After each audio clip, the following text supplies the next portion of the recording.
Okay, so I'm Jordan, I'm Ryan. and for our first part, for our prep questions, part one, we have question 4, and it reads, explain what transitional forms are using an example from the textbook, and explain why transitional forms in general are so important in the theory of evolution. And in the textbook, they use the example of amphibious Valeni, which I'm not quite sure the functions of it, but it has traits of both aquatic and terrestrial Valenies. I think I'm saying that right. Do you know, Ryan?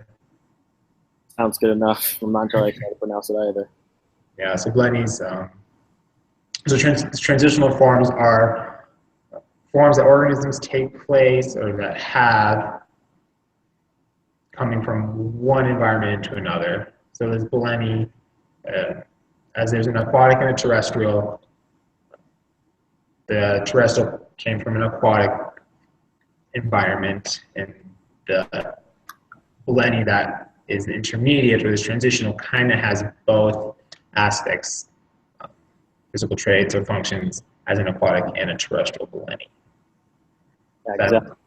Yep. Sounds exactly right. It's basically just showing that link between the previous amphibious form and the future land-based form, and showing that it didn't just do a big leap to change into that second form. It had a transition in between, and that fossil helps show that evolution took place slowly and gradually. And right, and that's the important part, that there is an intermediate transition that has both qualities, characteristics of an aquatic and terrestrial functions, and that the reason why it's important to the evolutionary theory is not that there's, like you're saying, no big jump between aquatic to land, that there's possibilities of both, and then one can be used better or more to suit its functions or surroundings.